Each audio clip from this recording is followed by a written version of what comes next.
So my name's Jo Cope and I've created a piece for the Venice Design Biennale 2021, which is called Walking on Water. When I was invited to come to Venice, I wanted to connect, particularly as a woman, and think about who are the women of Venice today, but also who would I have been in the past? How can I learn something about the history of Venice through being female? So I started to read a book called Working Women of Early Modern Venice. And this is based around the story of women. It's like the untold story. There's loads of historical text around nobility and around the higher classes, but the story of these normal, popular class women is the untold story that really interested me. This is who I would have been. So the piece that I've created is worked out across 5 acts. And we have, first of all, the tragedy. We have the drowning, the women who lost their husbands to sea. So there's this idea of loss. And then how did they overcome that? They were a really unique community of women who pooled their resources, who actually across class and age, that there were stories of immigrants and people who entered Venice who were actually really embraced into this female community. So these women worked together and they became a powerful force. These women had their own economy. They didn't have to rely on marriage in the end, and they were completely independent. And this sounds like a story, a modern story. I've asked the dancers and performers who are the modern women who live in Venice today. What is it like to be a woman? What is the essence of an Italian woman today?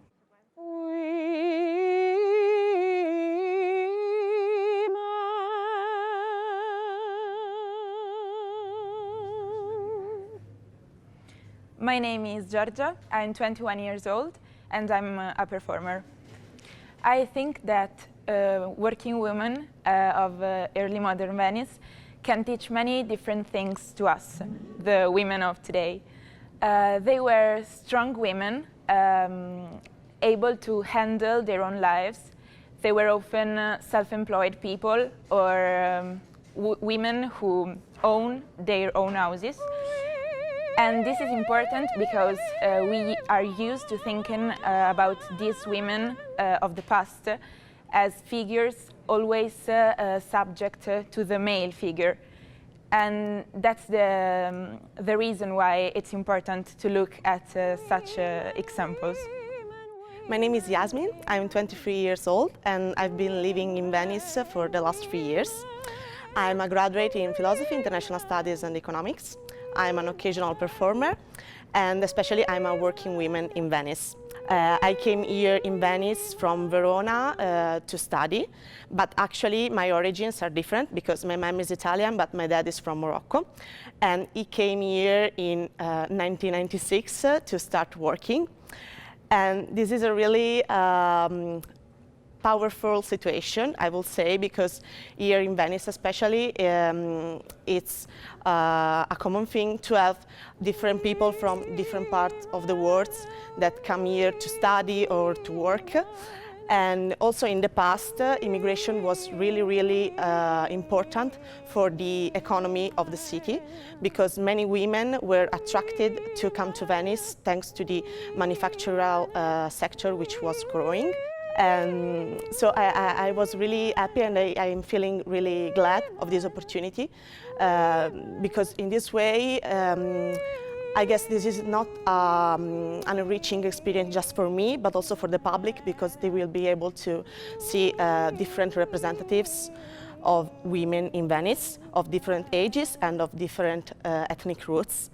And especially in these times, in my opinion, it's really important to have cultural diversity and more inclusivity for all. I'm Alessandra, I'm 24. As a professional dancer, to me, being in Venice and working in Venice is always a challenge. It is a challenge because every day you have to find out and to figure out what you're going to do next, what is going to be your next job, and how you're going to support your family in the long run. What we can learn from women of the past is to take our own lives and to build up our future as women, as a community. And we can do all of this together, because together we are stronger.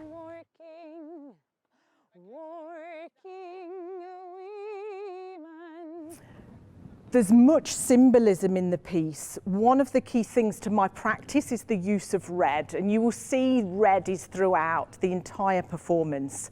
But this time, instead of this like vivid, clean, single red, there's lots of different types of red. We've got the darker, deeper reds, which are like the historical red, and then we've got the new red, the current red. There's lots of other symbolism within the piece, which hopefully people will pick up on. There's religious connotations, and this certainly isn't a piece about religion. It's more about women forming their own religion. Hi, my name is Francesca Giubilei, and I'm the co-curator of the Venice Design Biennial.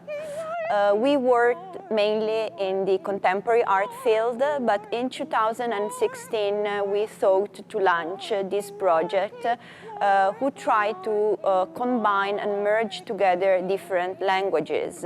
The contemporary design, international contemporary design, and the city of Venice with its tradition and monumental places. I met Jo Cope in 2018 during another exhibition which was part of the second edition of our Venice Design Biennial. And I was immediately impressed by her character, her attitude, and of course her interesting research on conceptual fashion. So I decided to invite her this year for a solo project. She came out with this idea of combining her main interest, which is the history of shoes, and the shoe as a symbolic tool to speak about something else with the history of Venice.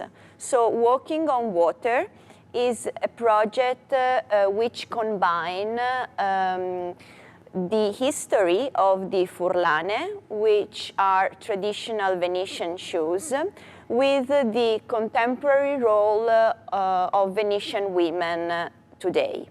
As somebody that deals with the feet, I'm talking about motion, movement and travel.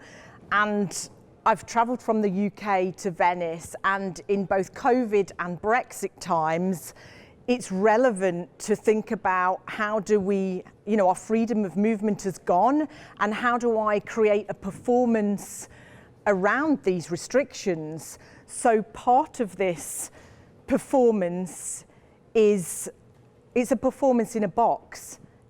Also, a key part of this is a collaboration with Piedàterre, who are the oldest slipper maker in Venice. So again, it's what's important. I make conceptual shoes, so I'm predominantly focused around the feet. So what is happening in Venice? What is the story of the shoe in Venice? And it's about this slipper, this wonderful, amazing slipper, which has a story that we're going to unfold. We've got an artisan that's going to be working during the performance to show the handcraft, and who is also going to be talking about this history. Mi chiamo Nina, lavoro da Piedàterre, che è ormai il negozio più storico che c'è a Venezia di furlane, e qui in questo negozio è nata la mia avventura con le furlane. Ho iniziato col venderle e mi sono appassionata sempre di più al lavoro che c'è dietro, all'arte del fatto a mano, del cucire queste scarpe. La storia di queste scarpe inizia molto tempo fa ed inizia in estrema povertà.